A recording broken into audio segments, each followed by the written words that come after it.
பயணிகளின் கவனத்திற்கு. மதுரை ரயில்வே கோட்டத்தில் கூடல்நகர் சமயநல்லூர், மதுரை கூடல்நகர், மதுரை திண்டுக்கல் தடத்தில் பொறியியல் மேம்பாட்டுப் பணிகள் நடைபெறவுள்ளதால் நேற்று முதல் அக்டோபர் 8ஆம் தேதி வரை இத்தடத்திலான ரயில் போக்குவரத்தில் சிறிய மாற்றங்கள் ஏற்படுத்தப்பட்டுள்ளதாக அறிவிக்கப்பட்டுள்ளது. ஈரோட்டிலிருந்து பிற்பகல் 2 மணிக்கு புறப்படும் ஈரோடு செங்கோட்டை விரைவு ரயில் செப்டம்பர் 18ஆம் தேதி முதல் அக்டோபர் 7ஆம் தேதி வரை, செப்டம்பர் 24, அக்டோபர் 1 தவிர திண்டுக்கல்லில் நிறுத்தப்படும்.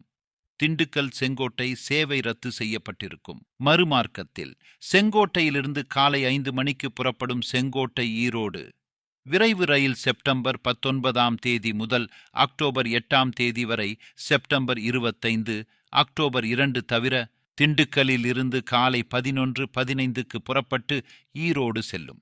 செங்கோட்டையிலிருந்து காலை 7:05 மணிக்கு புறப்படும் செங்கோட்டை மயிலாடுதுறை பயணிகள் விரைவு ரயில் செப்டம்பர் 19 முதல் அக்டோபர் 7 வரை, செப்டம்பர் 25, அக்டோபர் 2 தவிர கள்ளிக்குடி, திருமங்கலம், திருப்பரங்குன்றம், மதுரை, கொடை ரோடு, திண்டுக்கல், வடமதுரை, வையம்பட்டி, மணப்பாறை வழியே செல்வதற்கு பதிலாக விருதுநகர், மானாமதுரை, காரைக்குடி, திருச்சி வழியே இயக்கப்படும்.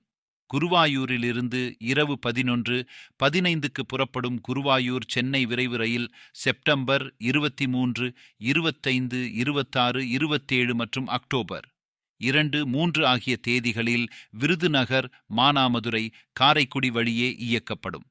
நாகர்கோவிலிருந்து காலை 6:15க்கு புறப்படும் நாகர்கோவில் மும்பை விரைவு ரயில் செப்டம்பர் 26, அக்டோபர் 3 ஆகிய தேதிகளிலும் கன்னியாகுமரியிலிருந்து காலை 5:50க்கு புறப்படும் கன்னியாகுமரி ஹவுரா அதிவிரைவு ரயில் செப்டம்பர் 28ஆம் தேதி விருதுநகர், மானாமதுரை, காரைக்குடி, திருச்சி வழியே இயக்கப்படும். நாகர்கோவிலிருந்து காலை 9:15க்கு புறப்படும் நாகர்கோவில் கச்சிகுடா விரைவு ரயில் செப்டம்பர் 28ஆம் தேதி திண்டுக்கல், கரூர் வழியே இயக்கப்படும். மதுரையிலிருந்து காலை 11:55க்கு புறப்படும் மதுரை பிகானீர் விரைவு ரயில் செப்டம்பர் 26, அக்டோபர் 3 ஆகிய தேதிகளில் மதுரை, மானாமதுரை, காரைக்குடி வழியே இயக்கப்படும்.